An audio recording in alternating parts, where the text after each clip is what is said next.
let's also move into the tent. Let's move forward to occupy the seats so that when people come late, we can sit behind. Yeah, move forward. Thank you very much. You've been excellent audiences the whole weekend.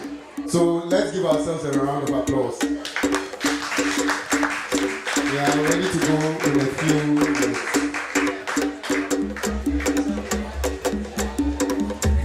In 2 minutes.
Hello. Good evening, ladies and gentlemen, and welcome to the last but one event of PEJA 2022. As I said earlier, we've been great audiences all throughout. It's right that we give ourselves a round of applause again. Thank you very much. We said also on Friday that once people have honored our invitation to come and share their lives with us, we should respect this honor and give honor to the stage and listen to what our guests have to share with us. And then we'll be able to also interact with them when the time comes to ask questions and make comments. So I would humbly ask that those at the back, please keep your conversations on the low and let's listen. This evening, we are honored to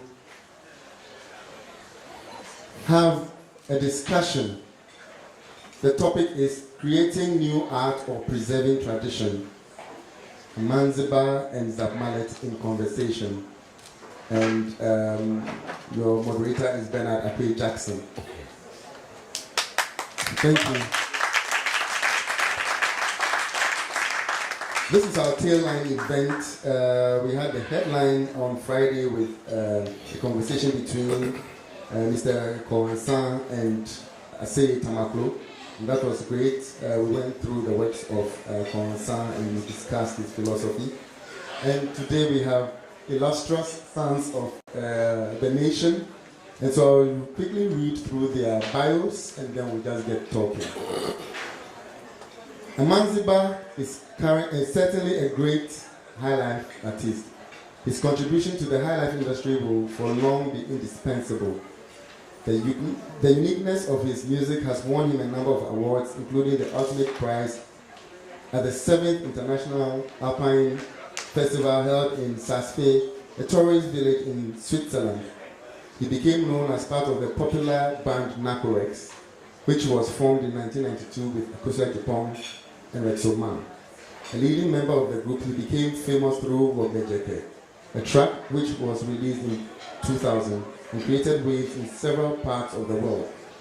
Following the success of Akoi-Jackson, he adopted the name Amandzeba, meaning tradition child of tradition, or custom child, to reflect his African roots. In January 2020, he signed with the US label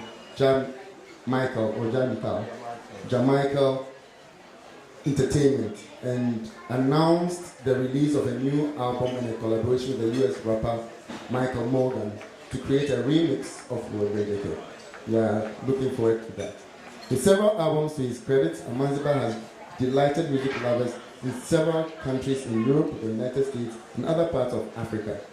His capacity to use rhymes in his rich lyrics, which are based on social political issues and history, sets him apart from his peers. Shall we give it up for him?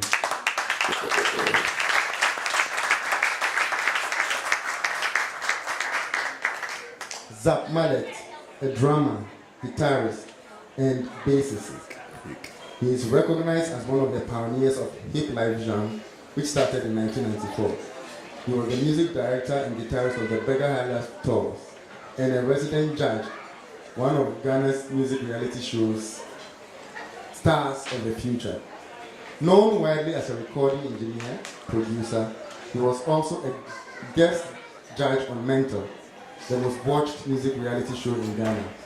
He represented Ghana as a judge at the final of the Nescafe African Revelation Contest, which was staged in Accra. Mallet is a member of the Planning and Selection Committee of Ghana Music Awards and an editorial board member of Pinnacle Magazine. He has been a facilitator at the British Council Organized Art Showcase, an interactive platform dubbed WAPI.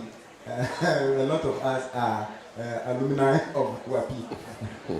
Over the years, he has been recognized and awarded on several platforms.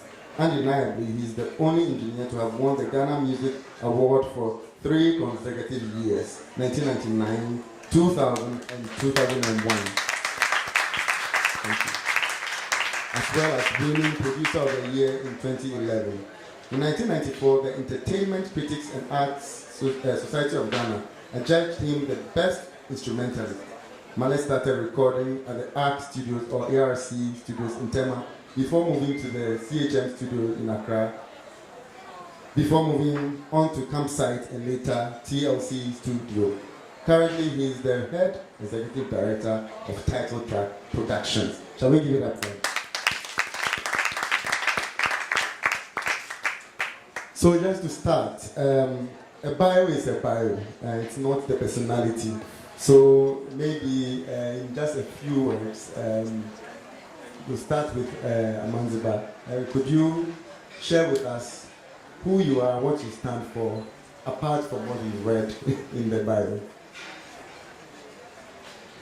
Good evening, ladies and gentlemen, and good evening to you.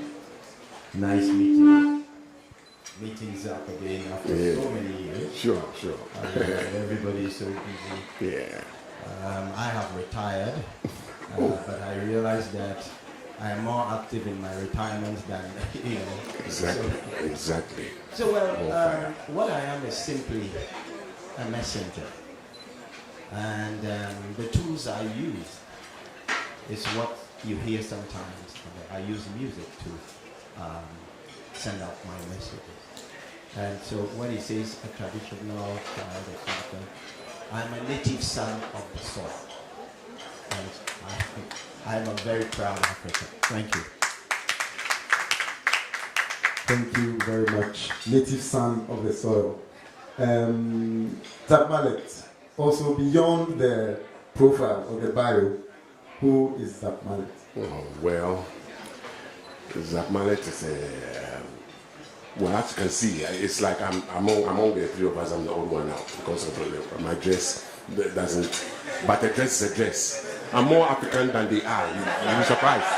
I'm very African. I'm more African than they are, but a dress is a dress. I can put some leaves on it and it becomes African.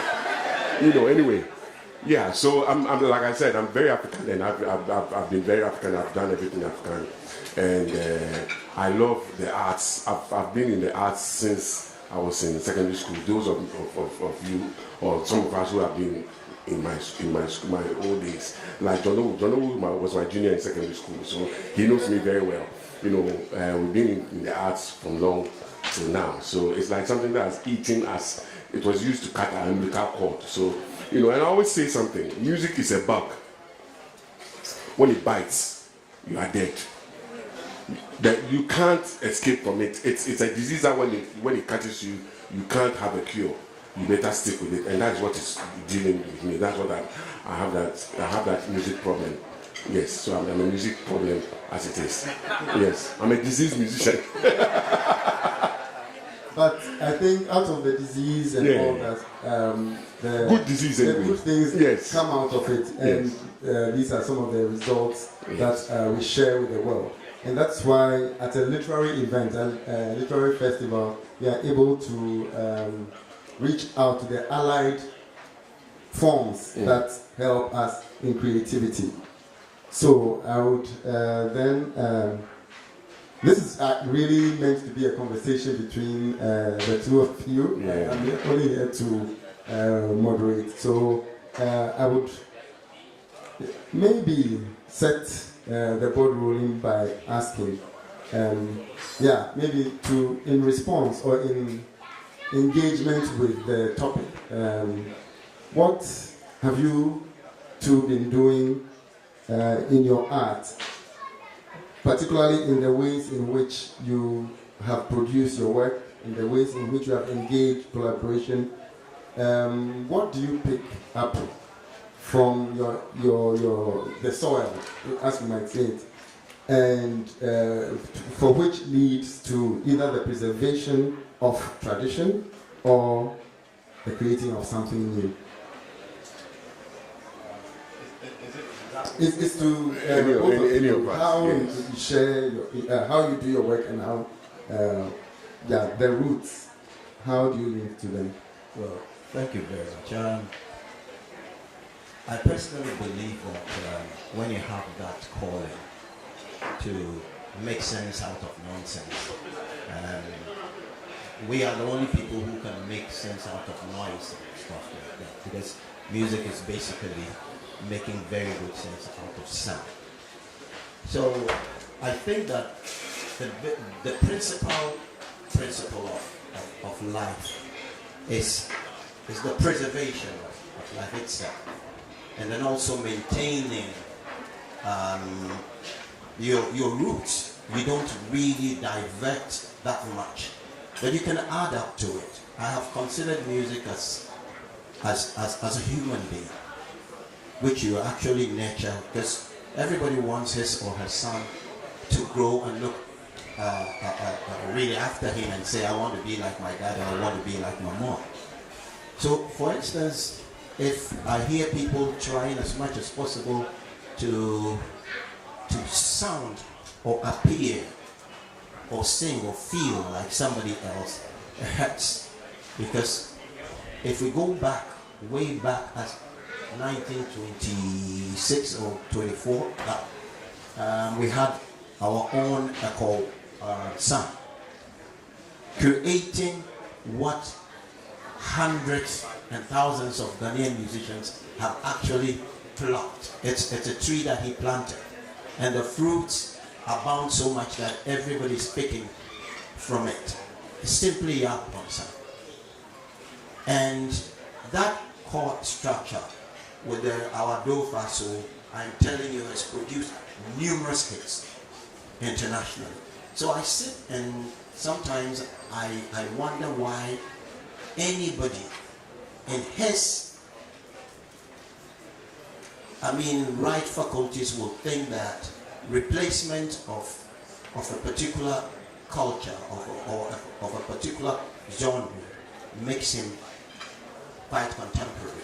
But what we are doing actually is re-echoing what has been done in the past, but probably we are using different methods. For instance, I remember, for me, I think how high life became high life was at one stage at low life.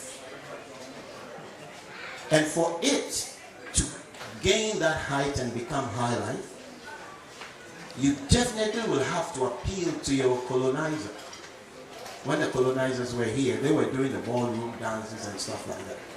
But our talented fisher folks, those who hadn't probably had formal education and stuff like that, were really digging into our rhythms.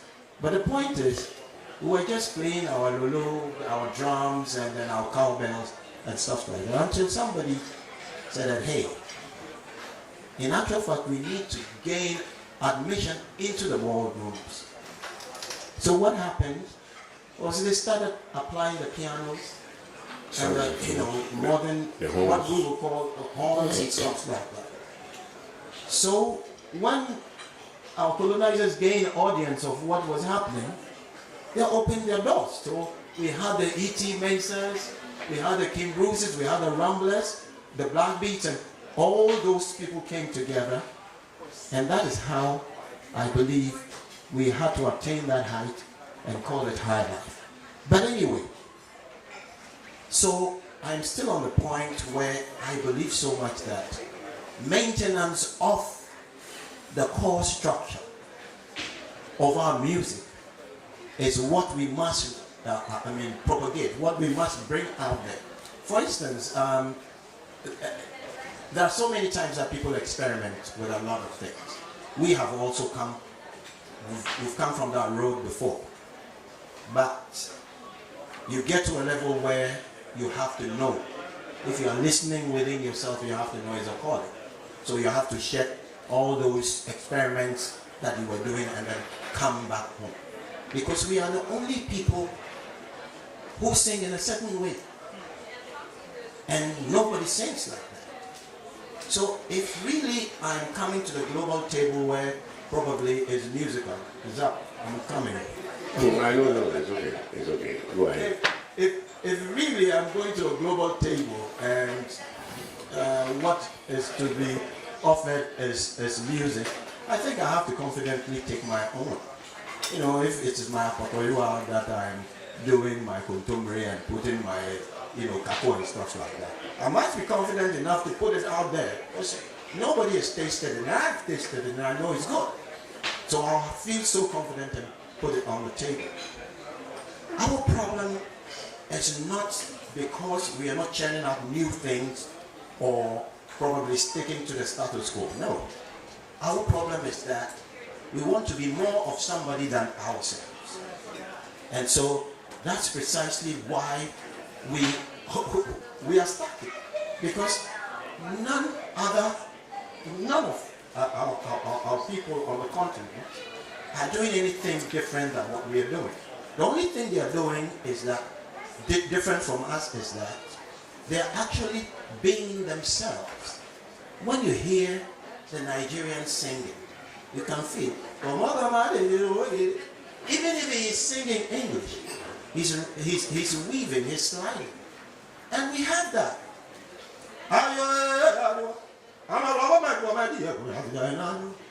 Is that small one on that one?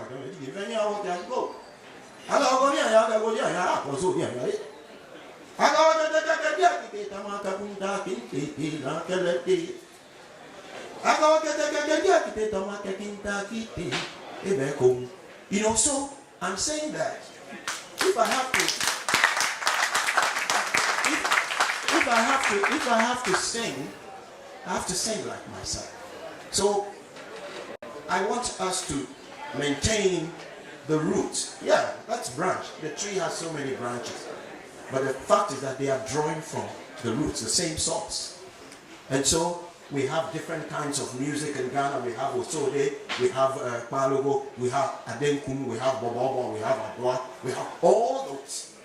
So that if we are actually going to make an impact in the world, for us, we are even soliciting for advocating actually for high life music to be included in the United Nations cultural exactly list.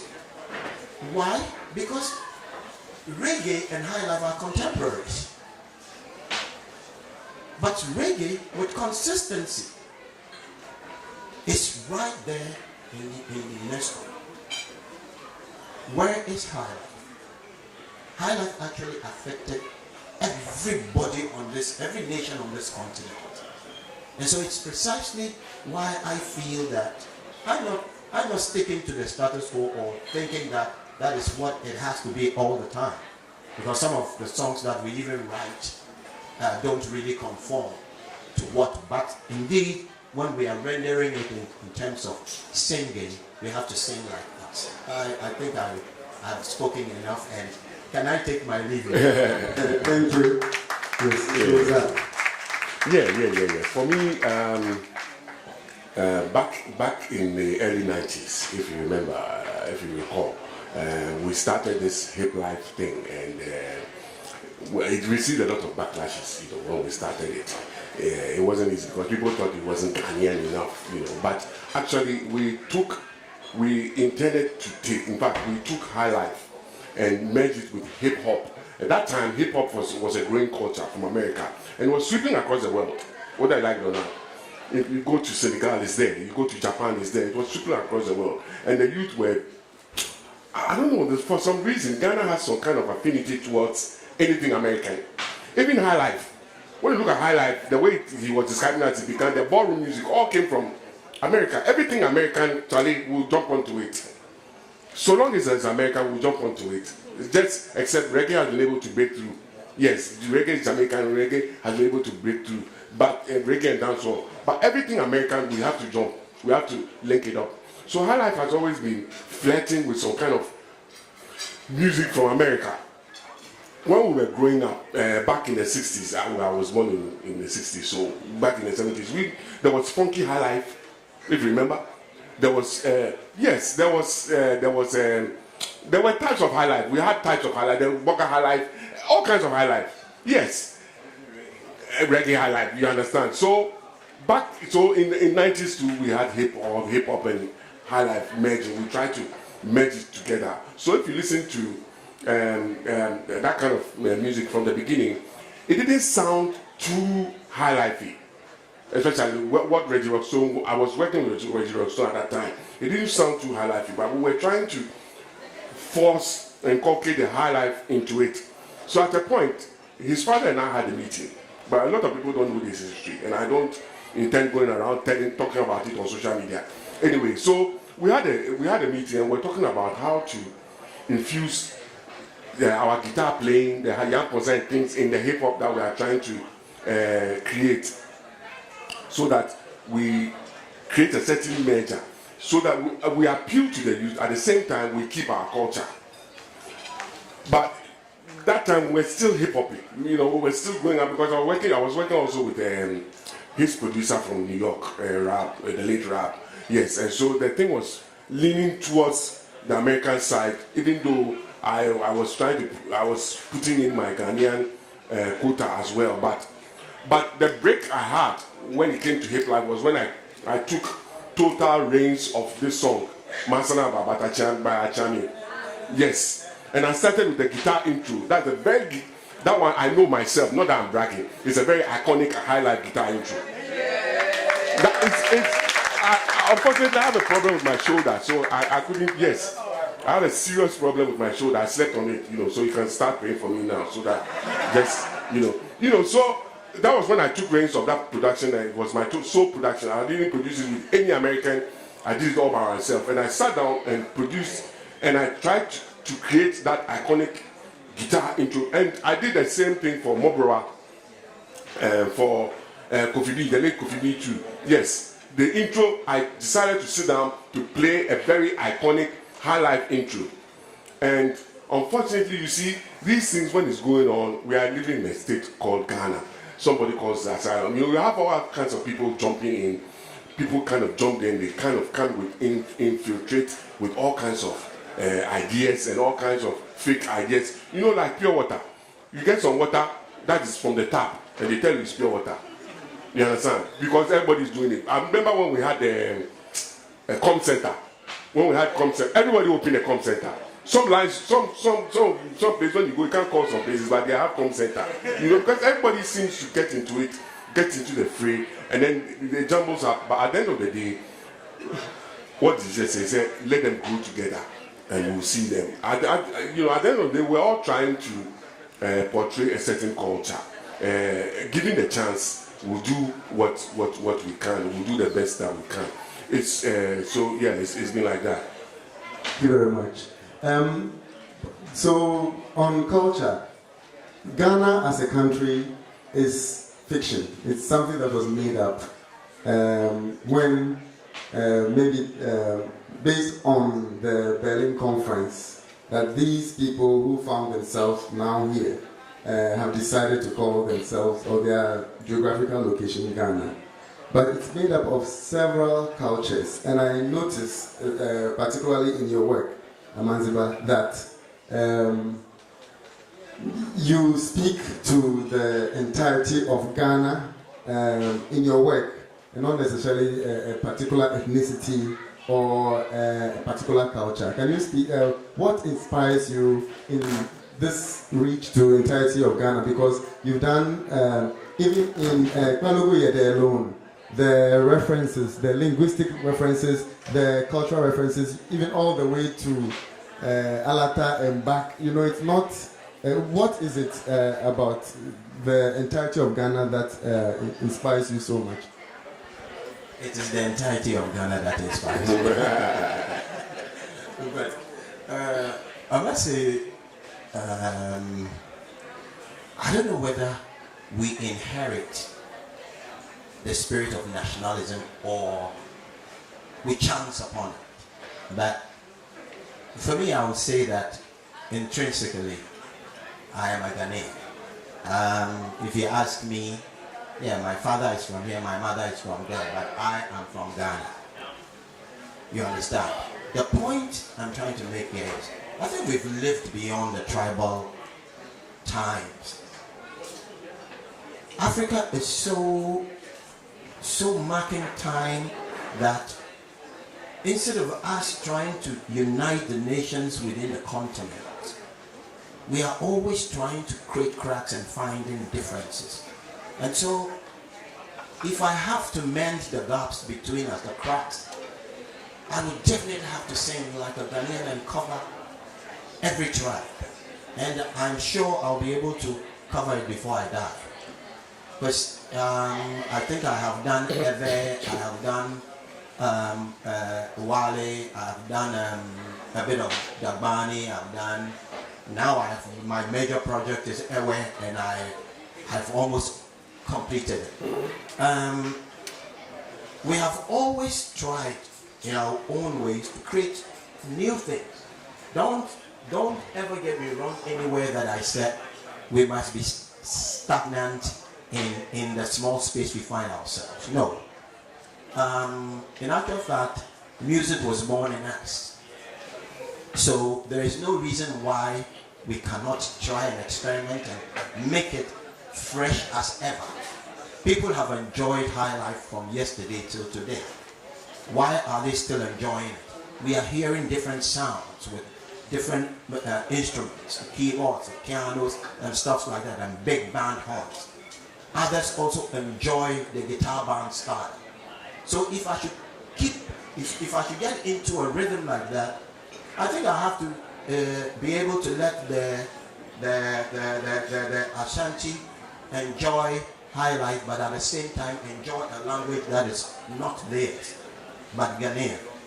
And so if my focus seemed to be on nationalistic issues and in terms of what I churn out in my songs, I'm totally helpless, because that is, I can even resist it to the point, if I tell you the number of years I put the recording of Akoi-Jackson off, you'll be amazed. Akoi-Jackson had to stay about 9 years before I was bold enough to go to the studio, because it was entirely new. I said, how are these people going to take this song? Because I have realized the value of our languages, because they are tonal. When I speak my native language, it's music. Akoi-Jackson. When I sing, you can play it. You understand? So there's not too much effort that I pump into my lyrical structures. If I'm writing my stanzas and stuff like that, and my choruses and my hooks, I am really talking, but I'm singing at the same time.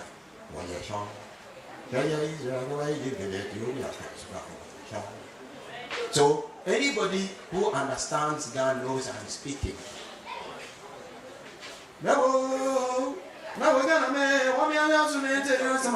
All of these things, they are official. We are speaking, we are talking.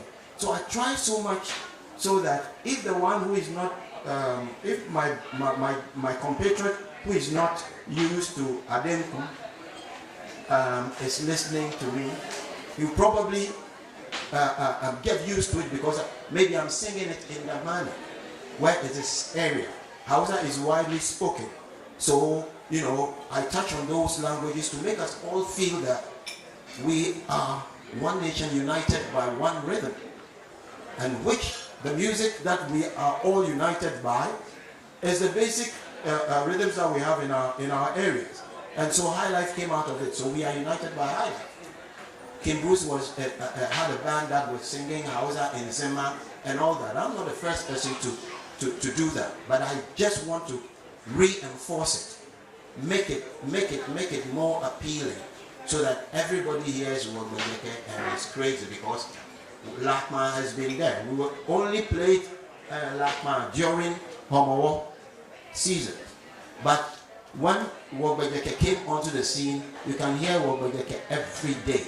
Even though it's a festive song, it is played almost every time, and you feel that you are in the you are in the festive mood. So I don't intentionally try and portray myself as a national. I am a born-bred Ghanaian and a native son of the soil. That's why I spread all over. Thank you very much. Zapp, Mallet. Thank you. Zapp, Mallet. Yeah. You were saying with the inception of hip life. Yes. Yeah, you were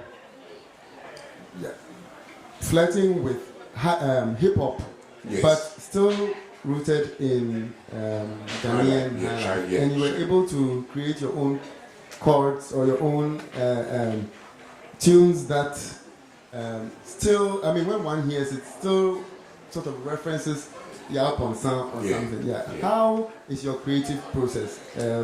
Since also you are behind the engineering of what a musician will put out. Yeah, it might interest you to know that Amandzeba's situation is different, a little different from mine. He's the artist, so usually he likes to portray,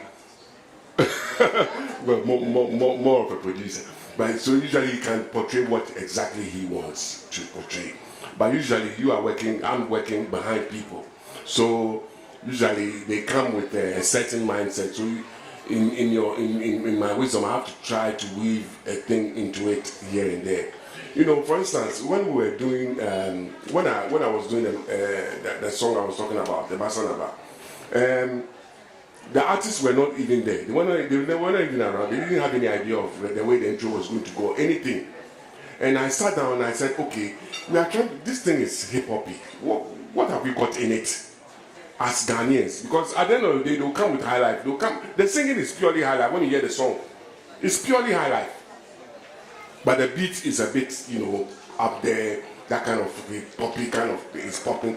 So I sat down and I said, okay, so then how do we get the Ghanaian thing going without confusing the mind of the listener as soon as the music starts, so that it doesn't take the mind of the listener out that this is not Ghanaian music at all. I just sat down there, took the guitar, and I said, okay, let's see, this hasn't happened before, presently, maybe not now. Maybe back then, back in the day, it used to happen, but in our time, it hasn't happened. So I sat down. And I came up with the idea. I didn't know, if you ask me how it's just creative. I just came up with the idea. Let me play this. And, you know, it sounded like some old high life thing I'd heard myself. So I put all those things I've heard back in my growing up days, I put them all together, and I came up with that 8-bar thing. Intro, yes. It was through knocking of my head with all things I've heard before and things I've appreciated before, and I knew that, okay. But even the chord progression, I didn't have any chord progression to begin with, because I didn't even play. At the end of the day, I didn't even play the chord progression of the song. I just played. You played something like this. Yes, that's what I played, and I just don't know how it happened. It was a Ghanaian thing in me, of course, a Ghanaian thing in me that came up with the idea, and I played it. And when the guys came, they were like, wow, they didn't even appreciate what I had done. It was like one of those things. Okay, yeah, it sounds like, okay, good. They didn't know how even big it was going to be till it hit the airwaves and everybody like jumped onto it. So like, this thing sounds iconic. This thing sounds, you know, yeah. So that was how it got to, yes. Thank you very much. Shall we clap for it? Yeah. Thank you. So, both of you come from a generation that worked with actual instruments, playing real sounds, but you also work with synthesizers.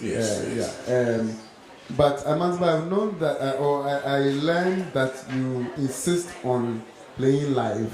You wouldn't be caught singing, miming on your own music. Tell us about that. It means that you are talking about live performance, actually. Yes, in the studio it's quite different, because the studio you have time to reflect considerably what you're going to play and what you're not going to play. But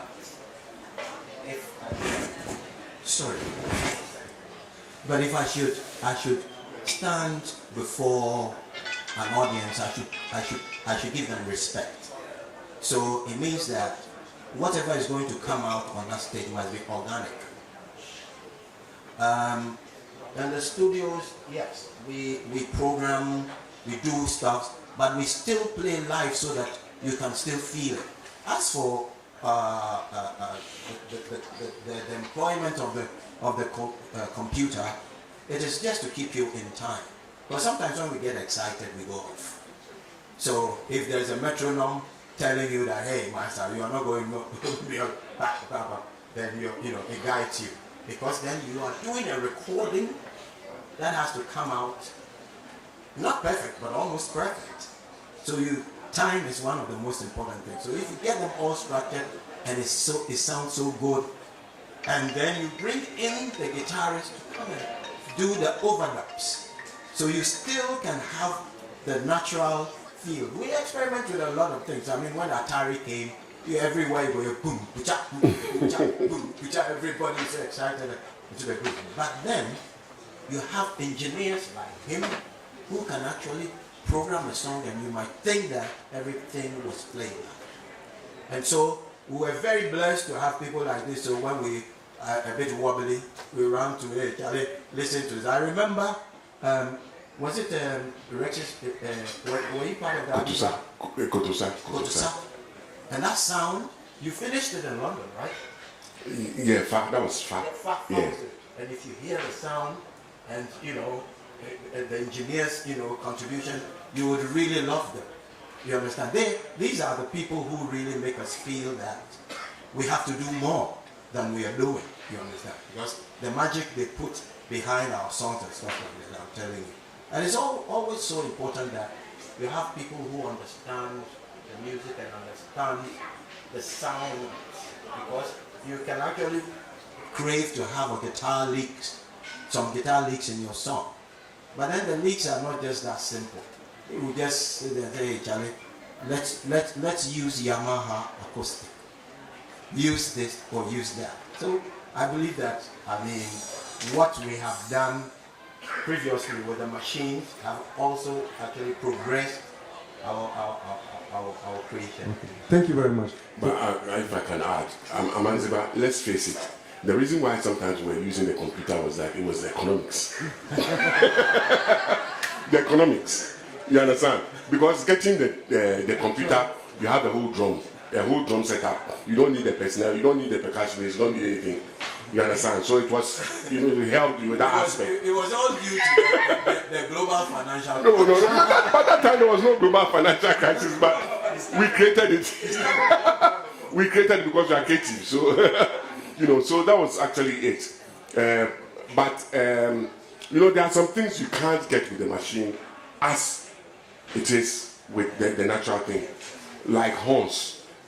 You can never, if somebody tells you you can, so when I'm working and people come, I need some sax, play some, I tell them that no, if you can't get somebody to come and play sax, forget it. I'm not going to mimic anything. If you want me to mimic, perhaps I can mimic some sound, some synth sound or something, but not the sax. No, but those things are even done at the demo level. Yes, exactly. If you want to give a finish. So, yeah. So this is just right at the next question that that I'm thinking of, and maybe after this question I'll also open it up to the audience. Most artists, musicians, writers have natural talent, but I'm an artist myself, but I'm also educated in art. What is your position on natural talent and the need to be educated in your form so that maybe you can do more than what natural talent is? And you hear my bias. I believe that it takes a few seeds to plant a whole forest. It is very, very important that you grab the rudiments. It's a foundation. For those who want to be musicologists, yes, they can advance and progress and work with it. But at every level, that's why I've been advocating for us to deformalize music education. Because the best composers are those who haven't been to school and they are catching the fish and composing the song and pulling the nets. And they will not be able to, write anything for you to do. But these are natural composers to it. So you need to draw them into just letting them know that even if they are not lettered, there are symbols that they can even use to write their notes. So that, these are intellectual property. Somebody sits somewhere and then hears you, then he goes to record the song and he claims it. Because you haven't written anything down and you don't know anything. Most of the songs that we sing, I come from a background where we have more Fisher folks and Asafo people. So it's easy for us to do the traditional thing. And some of them, you hear other people singing and I say, hey, Charlie, this is our own song. But the point is that you haven't actually, documented it. So my point is that just try as much as possible to be able to read what you are, about to get into. So you have that clear conscience and that clear comprehension of exactly what you're doing. The basics you have to acquire. If you want to be a musicologist, you have to go further. If you really, for instance, C.K. Mann, the late C.K. Mann was one of the most creative composers and guitarists. And we hear, unfortunately, he went to sea. When we say we go to sea in Ghana, it means that he was a sailor. And he was all the time with his acoustic guitar. But through his voyages, he learned a lot. Even though he hadn't really been to what you call the school, the so-called school, he was able to at least write his own thing in his own way. So he was really, really, really protected about it. Education in whatever we do is very, very important. Because otherwise, somebody will come from behind and take everything that you have. You understand? So I think that is so important for us to educate ourselves more. Yeah, talking about that,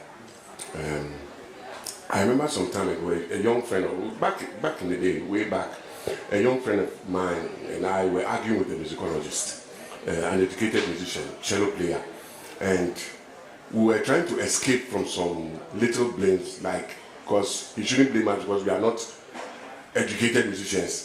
We just play, by rote and that kind of thing. And he said, what shows that we are not musicians, we are not educated? Because we said we can't read.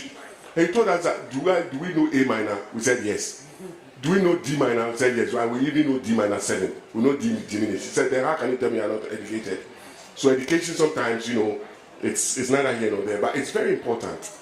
But there's one thing I can say. If you remember By White, By White couldn't write a note of music. He couldn't write a note of music. But all the songs he did, the horns, the strings, the rhythm section, everything was composed by him. And you know how he did it? He had his musicologist by him. You just hum it to him and the guy would just write it. So at least, if he had been educated, that guy would have been cut out. You see, but it's not creating job for somebody. So you understand? It will cut somebody out. Because these days the robots and AI are cutting some jobs out. So we shall have to try if we learn. Because these days, I think you can even sing in a computer to give you the notes. So you see, AI is cutting some people out of business. So you want to be careful.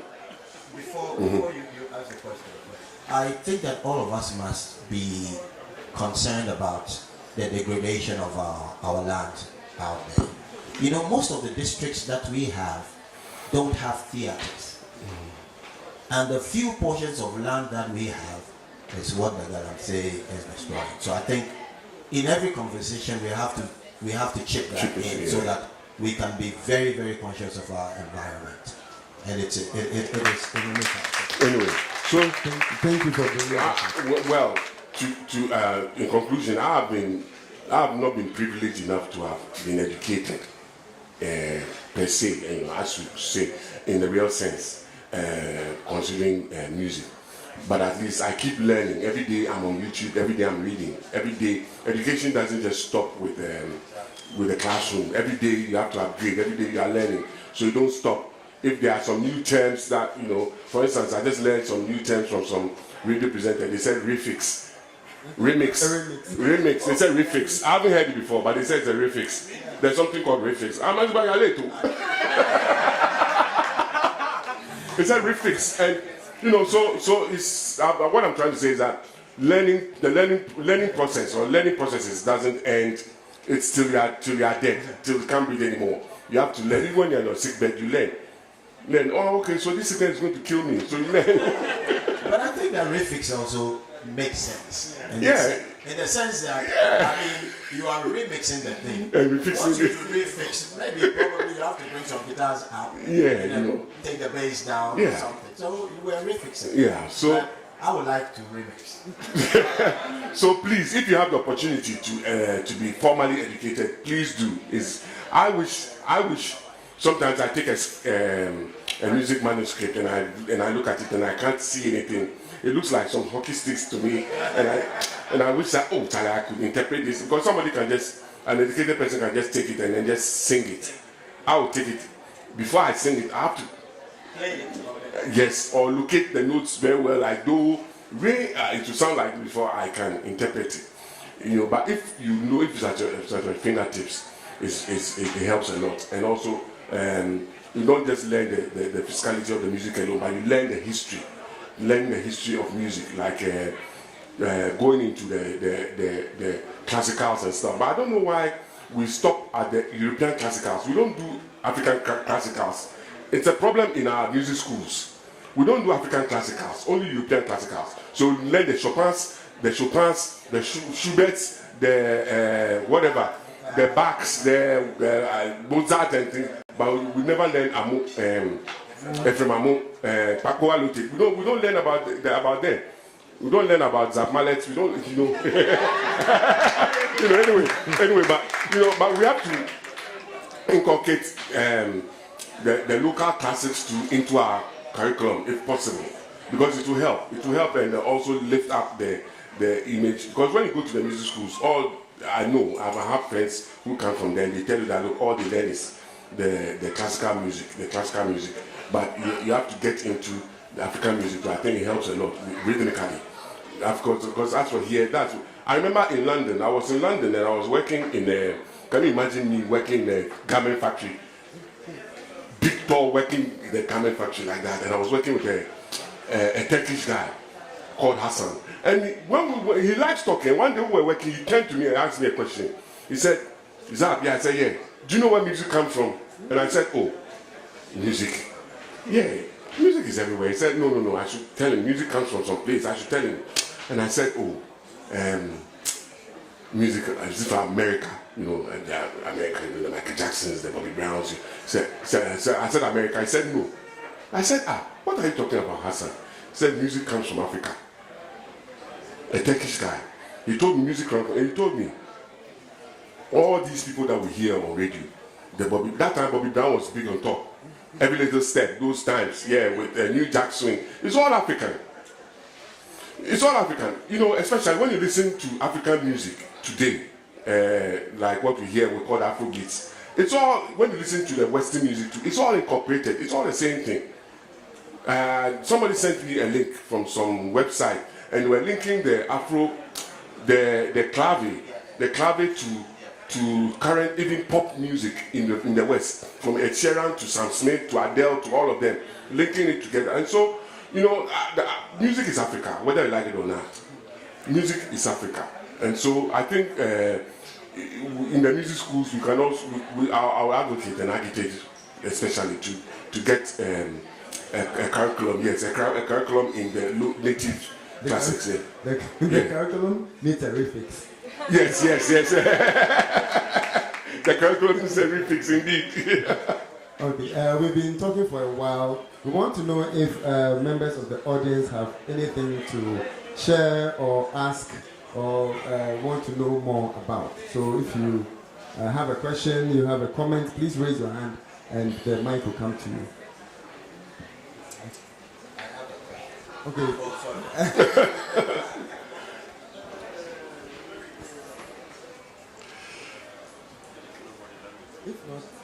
Carlos Santana, like Zapp, Carlos Santana was given an award. I don't remember whether it was the Grammys or something, but it was one of the most prestigious awards. And in his citation, they mentioned Carlos for making South American music very popular and stuff. And when he got to the stage, he says there's nothing like South American music. All the music we are playing is African music. I remember it was Grammys. It was a Grammys. So if we have it, can we just throw it out there? Yeah. You see, but the thing is that they are able to take our music and make most out of it and make economics out of it. But we are not able to do that.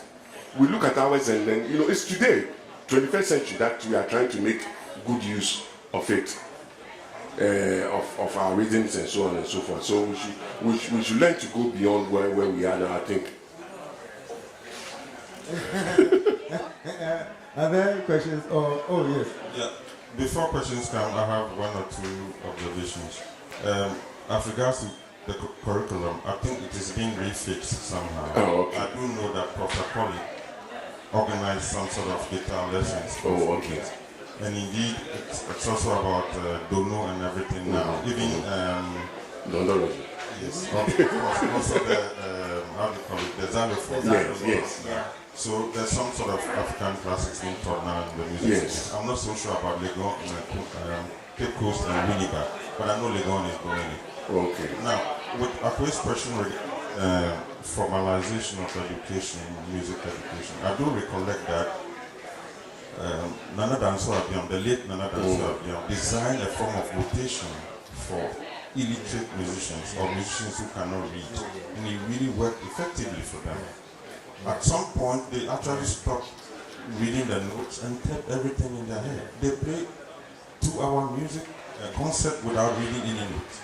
So I agree with what they are saying. Of course, it is important, but also people can go without any form of, formal education. Maybe I need to clarify. So for me, I was not necessarily talking about having formal education. What I was more interested in is that once one is naturally talented, one has to also nurture this talent so that it grows and grows and grows. And there are many ways. For example, Zapp shared some of the ways that you, if you can't write, then hand it to somebody who can write, and then let it be. Employ him. Yes, and then the wealth is spread. Capacity building, yeah. Capacity building. And I also realized that these musicians are talented, but they cannot simply read. Yeah. So you have to devise a means to notate. And it really worked. Very interesting. And the exhibit continued? Yes, it sang at orchestra. Okay. Indeed, if you see the youth orchestra, they perform Fantastic. Very interesting. the senior group. And I think my boss Spiker is really into the music of the Pan-African Youth Orchestra. Yes. Yeah, Thank you. fantastic. Yeah, super. Maybe since the guitar is here, maybe just to remind people on what. Okay, there's a question. Okay, so after the question. I think it might be similar to what you were about to say. I was going to ask if Amandzeba could play Panlogo for us. Yeah. Okay, then all of us are going to be part of the band. It's a call and response.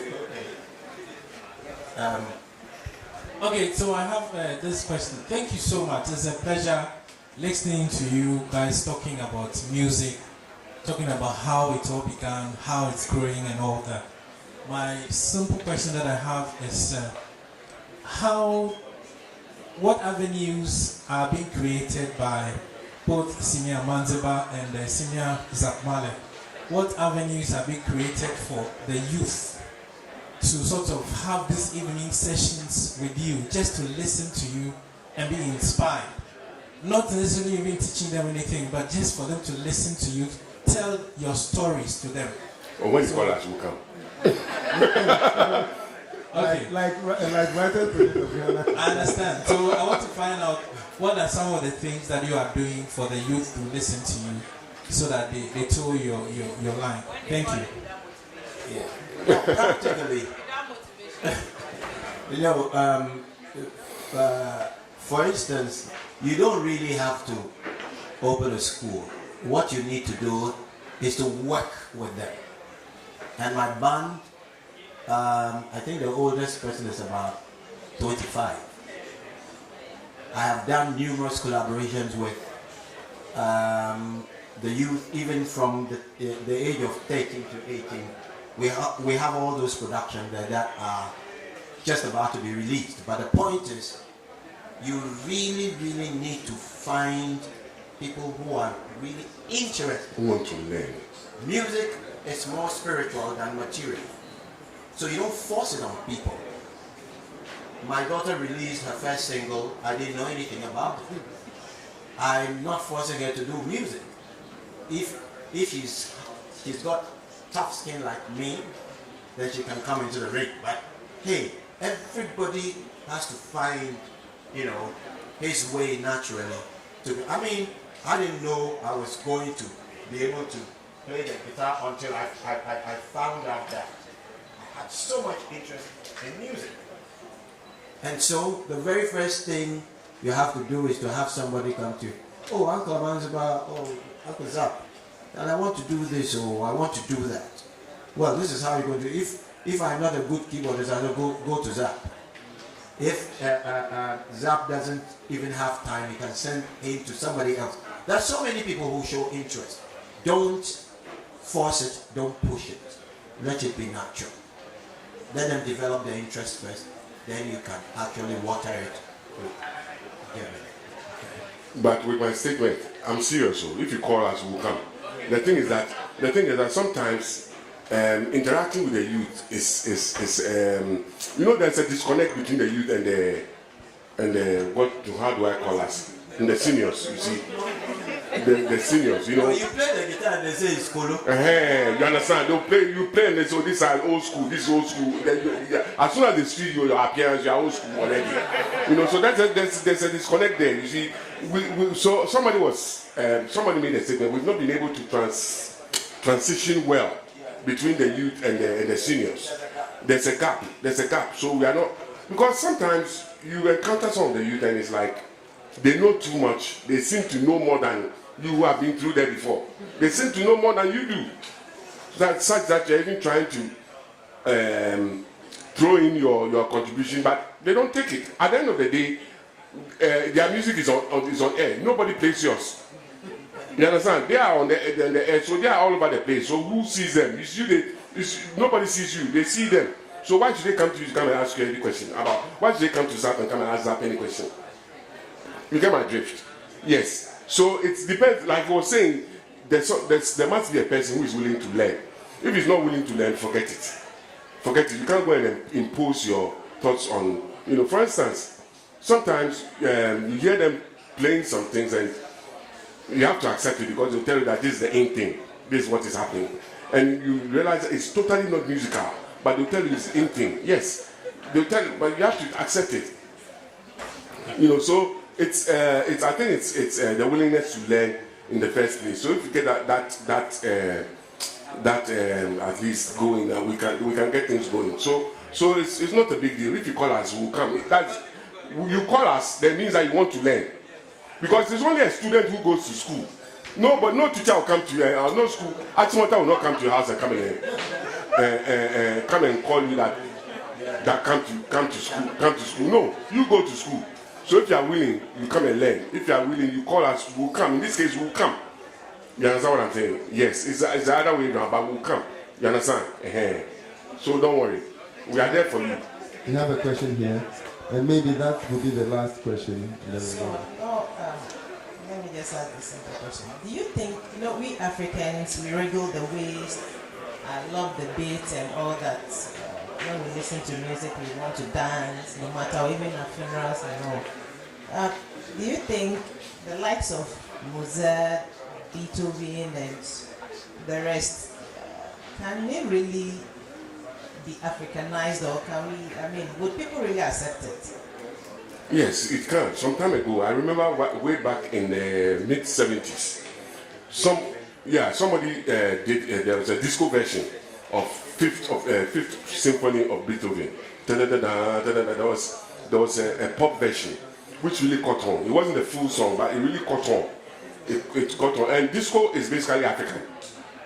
Disco, if you know disco, is basically African. So you can still Africanize their music. And I think I have something that I did with the same thing, the Fifth of Beethoven. I have a track which I did. It's been in my archives for so long, for years. I've been able to release it. The Fifth of Beethoven in Zouk, in my own style. So we can still Africanize it if we want to. Through Ellis and all those songs, all those Beethoven songs, we can also incorporate them into African rhythms, and if we can try them and see. We don't know, who knows? Well, I believe also that we don't have to go that far. Yeah, if you can have the luxury of going that far. But I think we have so many iconic people spread around the country, like the King Bruces. They are classics that we can actually pick up and then redo them and make them more appealing to the current youth. You see, the disconnect is not really like breaking up the relationship between us. We need to throw something out there that will appeal to them. For instance, I don't know any child who will not respond to Obejeke or Kwalowe, or you understand. So that if indeed they are really grooving into the old stuff, then it means that there's an opportunity for us to woo them to come in the rope. But like Zapp said, they will have to show the interest and ask for people. But I do a lot of collaboration, so that in itself is a way of making them aware, because some of the young guys who are doing some of the local things, you'll be surprised. For instance, maybe just to end in the ending, this new artist you call Black Sheriff. Yes. What the singing he does is complete Nyomkro. He's singing Nyomkro, but he does it over trap beat. You understand what I'm saying? But he's doing pure Nyomkro. What he's singing is Nyomkro. There's no difference. If you listen carefully, if you're a musicologist and listen carefully, he's doing Nyomkro. But he's done that, so he takes the African thing and he puts it on the Western beat. So you can always do it. Yeah. I think much as now the conversation is getting exciting, and then we have to unfortunately end here. Yeah. But I think we must give it up again for Amandzeba and Zapp Mallet. Yeah, and I think they've told us their willingness to share, and their being here is a sign also of that willingness. So they are not averse to being called up and being called up in respect to share their expertise, to share their experience, and also to learn from the youth, so that we can refix the heritage that we have. Please, let's clap along.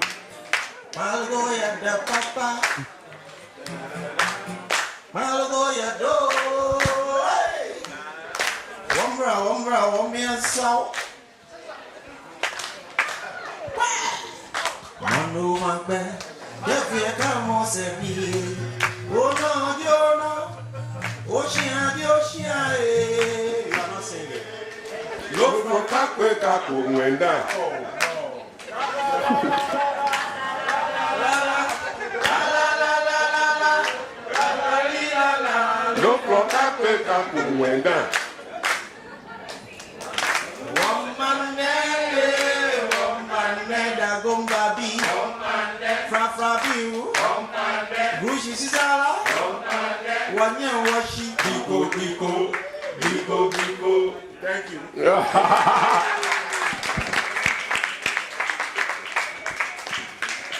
you. Thank you, ladies and gentlemen, for being an excellent audience. There are shuttles taking people to the Netherlands embassy. So I think yes, maybe there's better update.